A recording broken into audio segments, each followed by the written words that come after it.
Hello दोस्तों, कैसे हो आप सभी। स्वागत है आपका केमिस्ट्री के लेक्चर नंबर 2 में of acid base and salts. तो हमारा चैप्टर सेकंड चल रहा है क्लास 10th के एसिड्स बेस एंड सॉल्ट्स। इसमें हमने क्या बात करनी है, आज हम बेस और सॉल्ट्स की प्रॉपर्टी के बारे में जानेंगे। इससे पिछले लेक्चर में हमने एसिड्स की प्रॉपर्टी के बारे में जाना था कि एसिड क्या होते हैं, कैसे दिखते हैं, उनकी फिजिकल प्रॉपर्टी क्या होती है, उनका केमिकल रिएक्शंस जो होते हैं उन्हें हम कैसे पहचान सकते हैं, आइडेंटिफाई कैसे कर सकते हैं, उनके उसके यूजेस क्या है, इनके बारे में पता किया था, इनके बारे में जाना था उस लेक्चर में अच्छे से। तो आज हम जानेंगे बेस एंड सॉल्ट्स के बारे में। आपको ये दो जो इनकी प्रॉपर्टीज है एसिड्स बेस एंड सॉल्ट्स की, ये प्रॉपर्टी आपको अगले लेक्चर जब हम इनकी रिएक्शन लिखेंगे उसमें बहुत काम आने वाली है। क्योंकि केमिकल रिएक्शन में जब प्रोडक्ट फॉर्म होगा तो उसकी प्रॉपर्टी क्या होगी, उसे पहचानेंगे कैसे, ये सारी आपको जब आपको इनकी प्रॉपर्टी पता होगी तभी आप सब समझ पाएंगे और जान पाएंगे, जिससे आपको केमिकल रिएक्शन में कोई भी दिक्कत नहीं होगी। तो आज के इस वीडियो में हम बेस और सॉल्ट्स के नेचर के बारे में बात करने वाले हैं कि हम उन्हें कैसे पहचान सकते हैं, वो कैसे दिखते हैं, उनके यूजेस क्या क्या है डेली लाइफ में, इस पे देखेंगे। तो चलिए शुरू करते हैं आज का लेक्चर नंबर 2 है। तो हम पढ़ेंगे क्या, पहले हम पढ़ेंगे इसमें प्रॉपर्टीज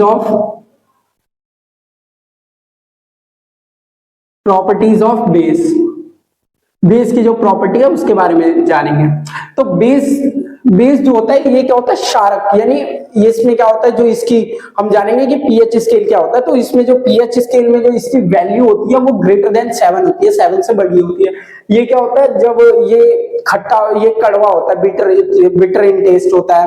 और इसमें से कुछ बेस होते हैं जिन्हें आप पानी में डालोगे तो वो सॉल्यूबल होते हैं, घुल जाते हैं पानी में, जिन्हें हम स्पेशल नाम देते हैं अल्कली मेटल, अल्कली बेस कहते हैं, अल्कली बेस। तो वही देखेंगे कि ये क्या होता है, it is sour in taste, it is bitter in taste, bitter in taste,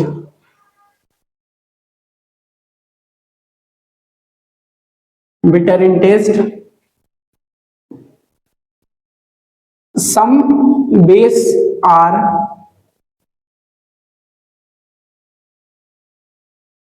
soluble in water,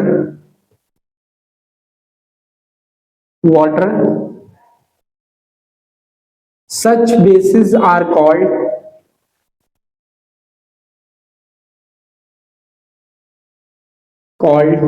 alkali base, alkali base. आपको ये प्रॉपर्टी इनकी लर्न करनी है, आपको याद होनी चाहिए, एग्जाम में पूछा जा सकता है। और third one is produce hydroxide ion in, hydroxide ion OH होता है, इसको हम ऐसे शो करते हैं, नेगेटिव होता है OH। Produce hydroxide ion in water, fourth one is have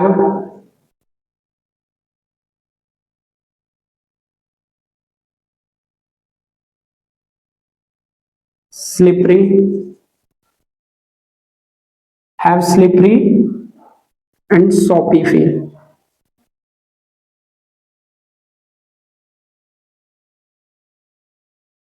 Soapy feels. Fifth one is neutralize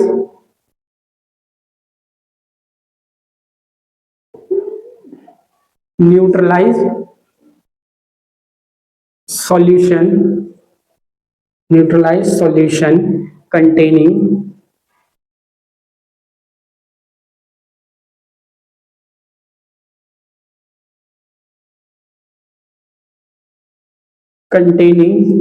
H+ ions. तो ये क्या है, ये प्रॉपर्टी है बेस को हम कैसे पहचान सकते हैं। पहला, ये टेस्ट में क्या होता है, बिटर होते हैं, कड़वे होते हैं। दूसरा क्या है कि some bases are soluble in water, such base are called alkali base। यानी वो बेस जो वाटर में soluble हो पाते हैं, बेस जो होते हैं वो बहुत टाइप के होते हैं, ठीक है। हर कोई जो होता है वाटर में soluble नहीं हो पाता। तो कुछ जो गिने चुने बेस जो होते हैं, अगर वो वाटर में soluble है तो उस बेस को हमने एक अलग नाम दे दिया, जिसे हमने क्या बोला, अल्कली बेस। तो ये आपको याद रखना है कि अल्कली बेस क्या होते हैं, इसके डेफिनेशन में पूछी जा सकती है। तो अल्कली बेस वो होते हैं जो वाटर में सॉल्यूबल होते हैं, ठीक है।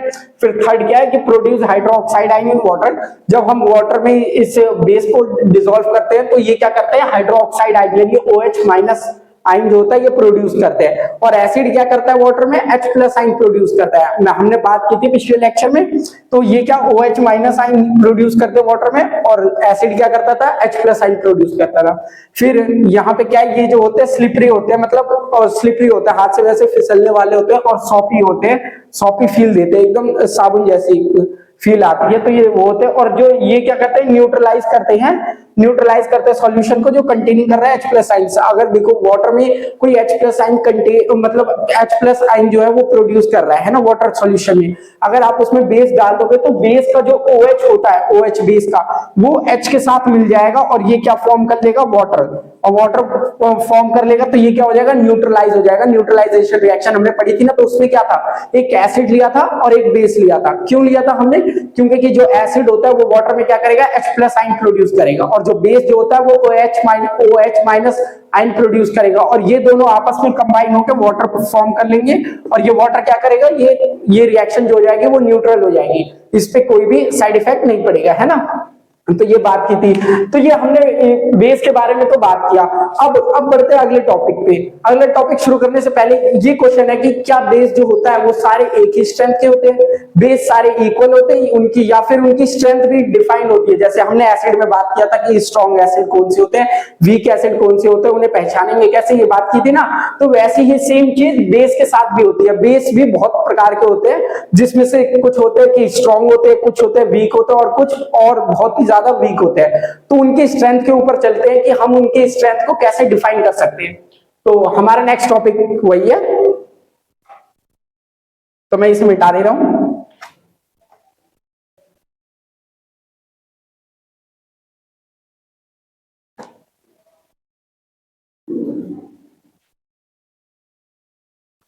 on the basis of on the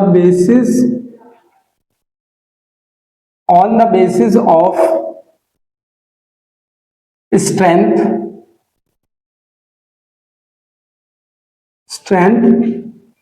base are two type on the basis of strength। तो स्ट्रेंथ के बेसिस पे जो आ जाते हैं वो हमारे पास दो आ जाते हैं। पहला क्या आ जाता है हमारे पास, स्ट्रॉन्ग बेस। स्ट्रॉन्ग बेस, ये सारी बेस के बारे में बातें हो रही है जिसे हिंदी में शार्क कहते हैं, ठीक है। तो स्ट्रॉन्ग बेस आता है, और दूसरा क्या होता है हमारे पास, weak base. Weak base, okay. तो स्ट्रॉन्ग बेस क्या होता है, जैसे हमने एसिड में बात की थी कि एसिड स्ट्रॉन्ग क्यों कैसे कहेंगे हम, जब वो वाटर में जाने के बाद जब उसका जो rate of H plus ion produce है अगर वो बढ़ जाता है तो वो क्या है, स्ट्रॉन्ग एसिड है। मतलब रेट मतलब क्या हुआ, रेट का मतलब हुआ कि कम समय में ज्यादा H प्लस आयन प्रोड्यूस कर रहा है, तो उसकी स्ट्रेंथ जो है वो ज्यादा है, वो ज्यादा स्ट्रॉन्ग एसिड है ना। तो सेम चीज इसमें भी होगा। स्ट्रॉन्ग बेस में क्या होगा, अगर वो वाटर में जाने के बाद कम समय में ज्यादा से ज्यादा OH आयन प्रोड्यूस कर रहा है तो वो क्या होगा, स्ट्रॉन्ग बेस होगा।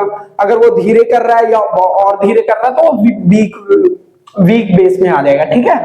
तो स्ट्रॉन्ग बेस क्या होगा कि इन वाटर सॉल्यूशन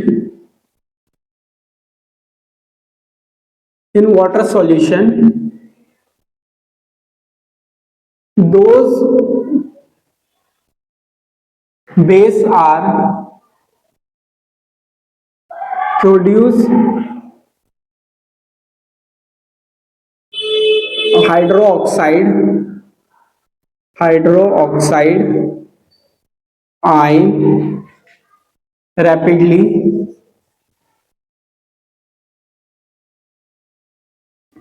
रिएक्शन कर लेना। मतलब इन वाटर सॉल्यूशन, ये लाइन को यहां पे एक लाइन और ऐड करनी है, इसे हम बाद में लिख लेंगे। यहां पे क्या है कि in water solution those bases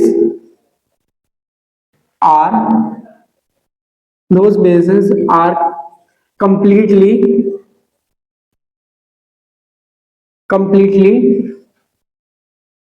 this associate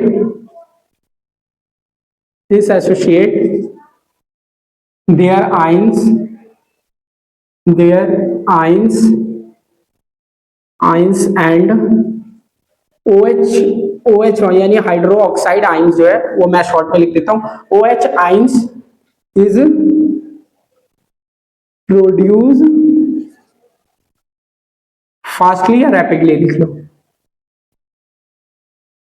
rapidly, ठीक है। तो वाटर सॉल्यूशन में क्या होगा कि वाटर सॉल्यूशन में दो बेस यानी जो बेस जो है वो कंप्लीटली डिसएसोसिएट हो जाता है अपनी आइंस में अपनी टूट जाता है, और टूट के क्या करता है वो OH माइनस आइंस जो होता है हाइड्रोजन ऑक्साइड जो आइंस होता है वो ज्यादा से ज्यादा अगर वो प्रोड्यूस करता है तो वो स्ट्रॉन्ग बेस में आता है, ठीक है। और यहाँ पे क्या होगा कि ये क्या होगा कंप्लीटली डिसॉल्व नहीं होगा वाटर में, और ये इसका जो OH माइनस आइन प्रोड्यूस करने का जो रेट है वो क्या होगा इसके कंपैरिजन में कम होगा। ये भी OH माइनस आइन तो प्रोड्यूस करेगा लेकिन कम करेगा। कम क्यों करेगा? क्योंकि कि जो इसके जो बेस जो होगा वो वाटर में जाने के बाद कंप्लीटली डिसएसोसिएट नहीं होगा, है ना। तो वही है कि in water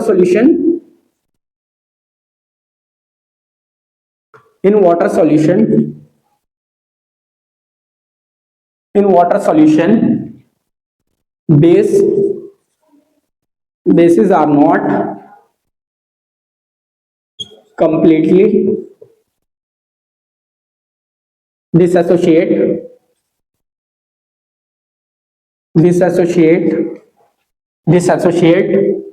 their ions so that they are not produce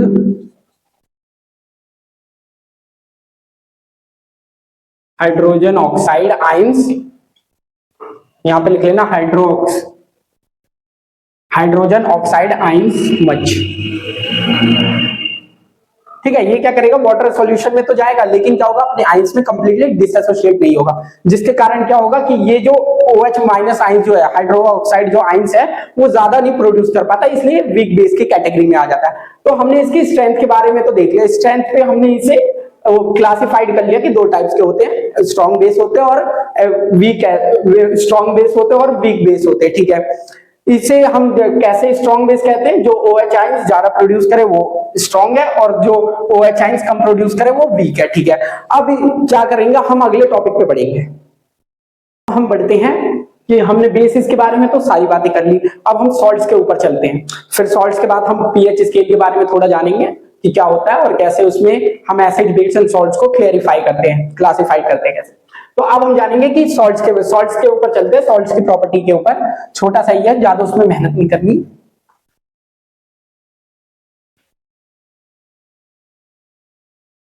तो यहां पे सॉल्ट्स आ जाते हैं, प्रॉपर्टीज ऑफ सॉल्ट्स पे। Properties of salts.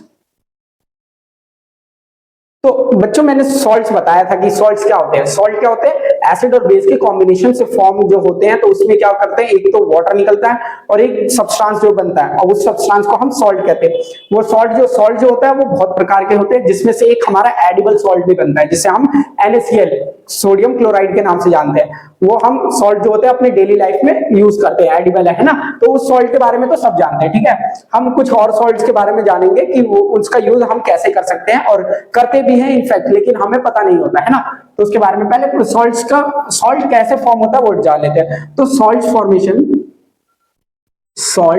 फॉर्म्ड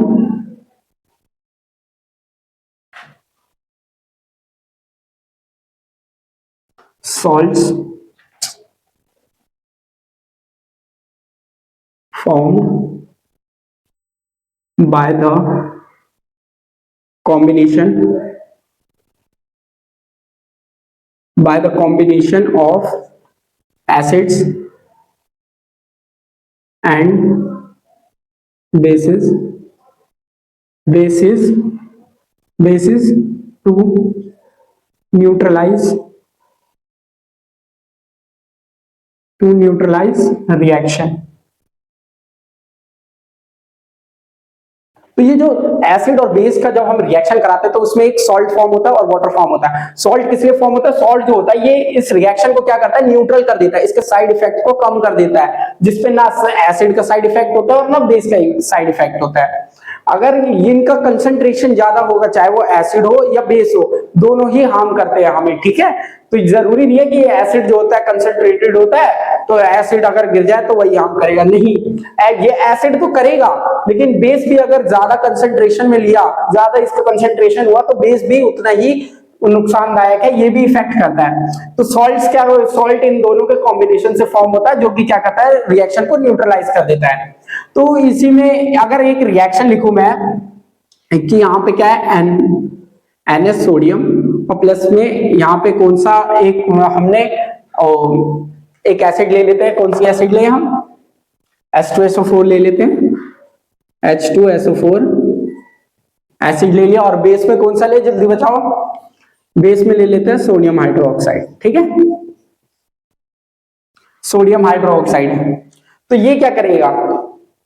ये फॉर्म कर लेगा Na, ये क्या है? सोडियम है ना, सोडियम हाइड्रोजन से ज्यादा रिएक्टिव है, तो सोडियम क्या करेगा? हाइड्रोजन को डिस्प्लेस कर देगा, और ये क्या बना लेगा? Na2SO4 और प्लस में वाटर आ जाएगा। तो इस रिएक्शन में क्या हुआ कि यहाँ पे वाटर निकल गया, एक सॉल्ट फॉर्म हुआ सोडियम सल्फेट, और यहाँ पे सोडियम हाइड्रोक्साइड हमने बेस लिया था। अब ये क्या है? Sodium hydroxide, sodium hydroxide. तो बच्चों बेसिस की कैटेगरी में हम देखें तो ये बेस जो है सबसे स्ट्रॉन्ग बेस होता है, सबसे स्ट्रॉन्ग बेस सोडियम हाइड्रोक्साइड होता है। और सबसे स्ट्रॉन्ग एसिड की बात करें तो इसमें HCl आता है और एक ये आता है, ये दोनों क्या होते हैं? स्ट्रॉन्ग एसिड होते हैं, स्ट्रॉन्ग एसिड, स्ट्रॉन्ग एसिड में आता है। और ये क्या है? स्ट्रॉन्ग बेस है ना, ये एक ही है ना स्ट्रॉन्ग बेस, स्ट्रॉन्ग बेस। सबसे स्ट्रॉन्ग बेस में नाम लिखना हो तो वो सोडियम हाइड्रोक्साइड होता है, और सबसे स्ट्रॉन्ग एसिड में HCl होता है, फिर H2SO4 होता है ना। तो ये रिएक्शन की हम बात कर रहे थे कि इसमें सॉल्ट फॉर्मेशन तो हुआ, इसे मिटा देते हैं अभी। तो यहाँ पे जैसे ये आपने देखा कि एक एसिड है, एक बेस है, इन्होंने रिएक्शन की, एक सॉल्ट निकला, एक वाटर निकला। ये रिएक्शन क्या है? न्यूट्रलाइजेशन रिएक्शन है, इसमें जो साइड इफेक्ट होगा वो नहीं होगा। लेकिन ये सॉल्ट जो है इसके यूजेस होते हैं, इसके कई यूजेस होते हैं। जैसे एक 3 मैं सॉल्ट्स के नाम लिख रहा हूं, उनके यूजेस आपको आना चाहिए, ठीक है। एक होता है मैग्नीशियम सल्फेट, मैग्नीशियम सल्फेट। दूसरा क्या होता है? Baking soda, NaHCO3। फिर ये क्या होता है? एक ammonium nitrate, NH4NO3, ammonium nitrate होता है। तो ये सॉल्ट जो होता है मैग्नीशियम सल्फेट, ये क्या आता है? आपके मेडिसिन बनाने में यूज होते हैं, कफ सिरप वगैरह में यूज होते हैं। इसका क्या करते हैं हम? इसे बाथ में भी यूज करते हैं, नहाते समय यूज करते हैं। तो जिससे क्या होता है ना, हमारे जो शरीर में पेन होता है वो पेन दूर हो जाता है, ठीक है, और हम काफी हल्का महसूस करते हैं। तो यूज इन बाथ, इसे हम बाथ में भी यूज करते हैं, ठीक है, लेकिन एक फिक्स क्वांटिटी में, ठीक है, ज्यादा नहीं। और ये इसको क्या बोलते हैं? कॉमन नेम, ये तो बहुत ही फेमस है तो इसे तो भूलना ही नहीं है, बेकिंग सोडा, जो कि किचन में यूज होता है। Baking soda use in kitchen. जब हम रिएक्शंस की तरफ जाएंगे तो बेकिंग सोडा का फॉर्मेशन कैसे होता है, क्या किस किस चीज को रिएक्ट कराने पे बेकिंग सोडा मिलता है हमें, वो भी जानेंगे। और फिर इसका रिएक्शन, जब हम इसका डिकम्पोजिशन रिएक्शन कराते हैं तो इससे हमें क्या क्या मिलता है वो भी जानेंगे। तो ये जो बेकिंग सोडा का जो कॉन्सेप्ट है पूरा, ये मान लो कि इस चैप्टर की जो है एसिड्स बेस एंड सॉल्ट्स की, ये सारी जो जान है, जो मतलब ज्यादा नंबर की स्कोरिंग है, वो सारे रिएक्शंस आते हैं जो कि यहाँ बेकिंग सोडा से रिलेटेड होते हैं। 5 नंबर का क्वेश्चन आता है जिसमें बेकिंग सोडा का फॉर्मेशन कराया जाता है, फिर बोला जाता है इसमें हीट पास कराएंगे यानी डिकम्पोजिशन रिएक्शन कराएंगे तो इसमें कौन सा सॉल्ट और मिलेगा हमें, फिर उसके क्या यूजेस है, ऐसे कर करके मतलब 3-4 क्वेश्चन पूछते हैं जो कि पूरा एक 5 नंबर में होता है एक एक का। तो ये रिएक्शन जो होती है ना बहुत इंपॉर्टेंट होती है, इनके यूजेस भी आपको याद रखने, इनके रिएक्शंस के साथ इनके यूजेस भी याद रखने। तो use in kitchen, baking soda तो सभी जानते होंगे, और एक होता है अमोनियम नाइट्रेट, इसका नाम लिख देते हैं अमोनियम नाइट्रेट।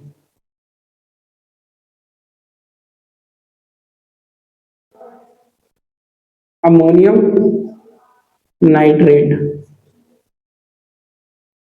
ठीक है, अमोनियम नाइट्रेट, और इसका नाम क्या होता है, सोडियम हाइड्रोजन कार्बोनेट, बड़ा नाम है सोडियम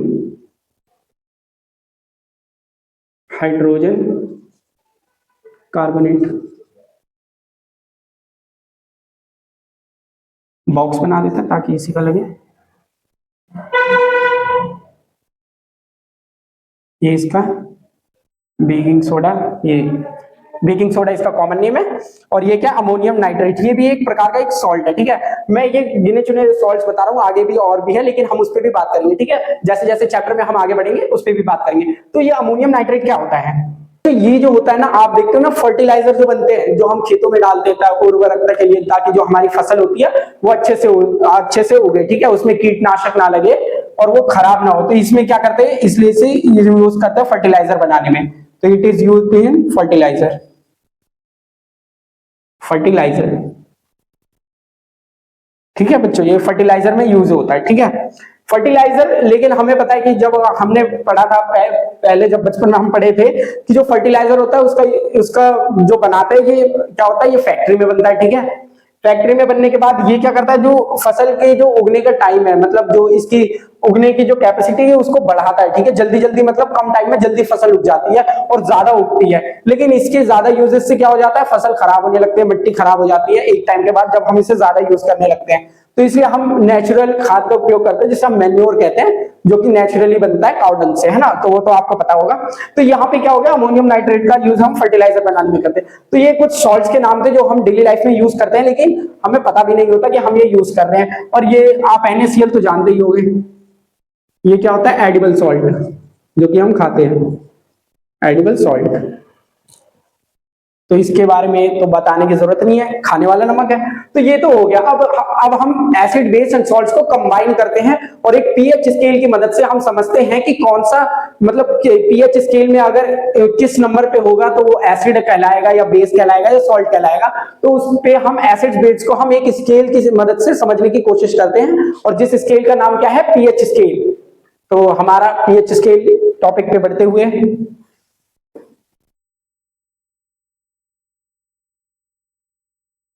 आपको क्लास कैसी लग रही है आप कमेंट सेक्शन में जरूर बताना, फीडबैक देके के जाना, अगर कोई कमी रहे या कुछ रह गया हो बताना, तो वो भी बता देना, ताकि नेक्स्ट लेक्चर में मैं उसे सही कर सकूं, ठीक है। तो हमारे क्या पीएच स्केल, पीएच स्केल, तो बच्चों ये एक स्केल होता है, जैसे आपके पास भी स्केल होता है ना, 15 इंच का, 30 इंच का, फुट्टा जिसे आप कहते हो, ऐसे रख के लाइन खींचते हो ना, तो ये भी एक स्केल होता है, लेकिन ये लाइन खींचने के लिए नहीं होता, ये एसिड बेस के कंसंट्रेशन को बताने के लिए होता है, कि वो एसिड बेस जो है वो कितना कंसंट्रेशन है, उसमें कितना कंसंट्रेशन है, वो कितना डाइल्यूट है या फिर वो न्यूट्रल है। तो पीएच स्केल जो होता है वो एक स्केल की तरह होता है, ठीक है। इसमें क्या होता है, आपके 15 सेंटीमीटर वाले स्केल की तरह नहीं होता। क्यों, इसमें इस स्केल में क्या होता है कि इसमें 14 तक की काउंटिंग रहती है, उसमें क्या होती है 15 तक होती है। तो 1 2 3 4 5 7 8 9 10 11 13, एक रह गया क्या,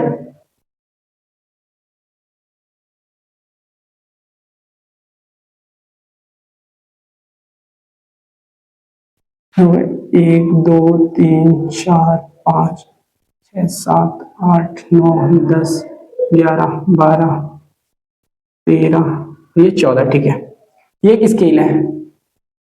अब इस स्केल पे आने से पहले हम एक चीज पे बढ़ते हैं, इसी का शॉर्ट में निकाल लेते हैं, 1 से लेके 4 तक, 1 2 3 4 5 6 7, 7 तक आ गए। अब ये 7 जो पॉइंट है बच्चों यहाँ पे, ये डिसाइड करता है कि जो हमारे पास जो सब्सटेंस है वो एसिड है या बेस है। ये कौन डिसाइड करता है, 7 नंबर डिसाइड करता है। 7 नंबर क्या होता है, यहाँ पे ये न्यूट्रल होता है, ये न्यूट्रल होता है, न्यूट्रल।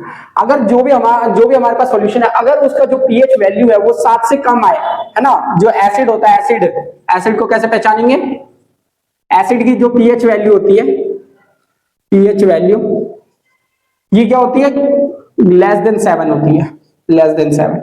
अब लेस देन 7 मतलब समझ गए हो गया, अगर वो 6 के पास है तो वो वीक एसिड है, ठीक है। अगर 5 के पास है तो इससे थोड़ा ज्यादा, इसमें क्या है, कंसंट्रेशन ज्यादा है। अगर वो 1 पे है या 2 पे है तो ये क्या हो गए, मोर कंसंट्रेटेड एसिड हो गए, जो कि बहुत ज्यादा ही रिएक्टिव और बहुत ज्यादा हार्म करेंगे अगर आप इसका सही से इस्तेमाल नहीं करोगे। तो इसकी कंसंट्रेशन यहां से ऐसे बढ़ती जाएगी, इंक्रीजिंग ऑर्डर में क्या करेगी, एसिड की कंसंट्रेशन बढ़ती जाएगी, एसिड कंसंट्रेशन कंसंट्रेशन बढ़ेगी, ठीक है, यहां पे बढ़ेगी, ऐसे एरो बना देते। एसिड की कंसंट्रेशन क्या करेगी, इधर से बढ़ेगी, और यहां पे बेस की कंसंट्रेशन बढ़ेगी, बेस कंसंट्रेशन,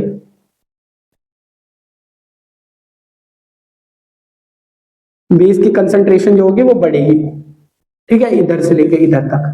तो 7 से अगर ज्यादा है तो वो बेस में आ गया, और 7 से कम है तो वो एसिड में आ गया। तो ये तो हमें पता चल गया कि ये वाला जो एरिया है ये क्या है, एसिड है। और न्यूट्रल को हटा देते हैं, इधर से एन लिख देते हैं सिर्फ, ठीक है, आप समझ गए होंगे। ये एन क्या शो कर रहा है, न्यूट्रल, ठीक है। और यहां से लेकर जो यहां तक का एरिया है ये क्या शो करेगा, बेस। तो पीएच वैल्यू क्या होगी, ठीक है, पीएच वैल्यू 7 से ग्रेटर देन जो होगी वो क्या होगा, बेस होगा, और 7 से लेस होगी वो क्या होगा, एसिड होगा, ठीक है। तो एसिड की जो पीएच होती है वो बेस की जो होती है, बेस का क्या होता है पीएच वैल्यू, पीएच वैल्यू जो होती है ग्रेटर देन 7 होती है। तो भैया ये बॉक्स आपने साइड में क्यों बनाया है अभी बता दो, ठीक है, इधर थोड़ा और शिफ्ट कर देते हैं इसे। तो ये जो बनाया है, यहां से आप देखोगे तो मान लो यहाँ पे क्या है, 1 है और यहाँ पे 7 है, बीच के लिखे नहीं, ठीक है। अब यहां से जो ऐसे बढ़ेगी, मतलब ऐसे बढ़ेगी, ठीक है, ये घटेगा, मतलब ये घटता हुआ ग्राफ क्या शो कर रहा है, गलत, ये ग्राफ है, ठीक है, ये क्या शो कर रहा है, H प्लस आइंस की कंसंट्रेशन। तो जो यहां पे होगा 1 या 2 के पास, उसकी जो H प्लस आइन प्रोड्यूस करने की जो कैपेबिलिटी होगी वो सबसे ज्यादा होगी। फिर ये जैसे जैसे 1 से 2 होगा फिर थोड़ी कम होगी, 2 से 3 होगा और कम होगी, ऐसे कम होते होते यहाँ 7 पे आके 0 हो जाएगी, ठीक है। 7 पे क्या होगा, ये न्यूट्रल हो जाएगा, है ना। फिर यहाँ से दूसरा बेस वाला टेबल शुरू होता है, बेस वाली स्केल, और यहाँ पे क्या होगी, ये OH ऐसे करके ये बढ़ने लगेगी, OH आइंस, OH आइंस की कंसंट्रेशन जो होगी वो बढ़ने लगेगी। वो चाइल्ड क्या करेगा, 7 पे रहेगा तो 7 पे रहेगा तो ये 0 रहेगा, ठीक है। फिर 7 से 8 होगा तो थोड़ा सा उसकी कैपेबिलिटी बढ़ेगी क्या करने की, OH आइंस प्रोड्यूस करने की, किसमें, बेस में, एक्वा सॉल्यूशन में, एक्वा सॉल्यूशन में या लिक्विड में, ठीक है। फिर ये जैसे जैसे यहाँ पे 14 पे आएगा तो 14 पे क्या होगी, इसके सबसे ज्यादा कंसंट्रेशन होगी OH आइन प्रोड्यूस करने की, सोडियम वो हाइड्रोक्साइड आइंस प्रोड्यूस करने की। तो ये यहाँ पे क्या हो जाएगा, हमारे स्ट्रॉन्ग बेस हो जाएगा। स्ट्रॉन्ग एसिड में HCl आ जाएगा, स्ट्रॉन्ग बेस में NaOH आ जाएगा, सोडियम हाइड्रोक्साइड, है ना। अब आप बात करोगे कि वाटर, वाटर का अगर जो हम पीएच देखें तो वो 7 के आसपास होती है, 7.4 होती है, 7.4 होती है, इसलिए हम पी लेते हैं पानी को, तो हमें कोई साइड इफेक्ट नहीं होता, नुकसान नहीं होता, क्योंकि ये क्या होता है, 7 से लेके 7.5 तक का जो होता है ये क्या होता है, न्यूट्रल एरिया कहलाता है, ठीक है। तो यहाँ पे एसिड या बेस का हमें ज्यादा कोई फर्क नहीं पड़ता। तो वाटर का क्या होता है, वाटर का पीएच जो होता है वो अप्रॉक्स, वाटर पीएच अप्रोक्स कितना होता है यहाँ पे, 7.4 या 2 के पास, 7.4 अप्रोक्स होता है, ठीक है। तो इसलिए हमें ज्यादा कोई साइड इफेक्ट नहीं होता। तो भैया आपने पीएच स्केल तो बता दिया कि क्या होता है, एसिड को कैसे पहचानेंगे वो भी जान गए, बेस को कैसे पहचानेंगे वो भी जान गए, इनकी कंसंट्रेशन भी देख ली कि कौन ज्यादा कंसंट्रेटेड होगा तो उसकी पीएच वैल्यू क्या होगी, तो अगर वो कंसंट्रेटेड बेस है तो उसकी पीएच वैल्यू क्या होगी, ये। लेकिन पीएच स्केल जो नाम है, ये पीएच का मतलब तो बताओ कि ये पीएच है क्या। तो पीएच मतलब क्या होता है, यहां देखें तो पीएच, ठीक है, यहां पे लिख देते हैं। तो ये क्या होता है, पोटेंस, पोटेंस, पोटेंस मतलब क्या होता है, पोटेंशियल यानी पावर, पावर, इसका मीन्स क्या होता है, पावर। और एच मतलब तो आपको पता है, हाइड्रोजन।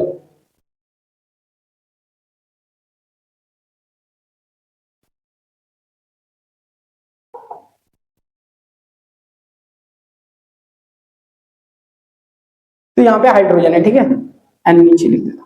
तो ये पोटेंस और ये पावर एक ही मतलब पोटेंस का मतलब क्या होता है पावर। तो मतलब किसकी कितनी पावर है, मतलब पावर जो है हाइड्रोजन गैस को निकालने की, जो हाइड्रोजन है वो कौन सबसे मतलब पावर कौन से एसिड या बेस की है जो ज्यादा H+ जो pH 1 के पास होता है वो ज़्यादा कंसनट्रेटेड होते हैं, फिर 7 पे न्यूट्रल होते हैं और फिर यहाँ से OH आइंस जो होते हैं वो बेस के बढ़ने लगते हैं, तो यहाँ पे बेस की प्रॉपर्टी बढ़ जाती है।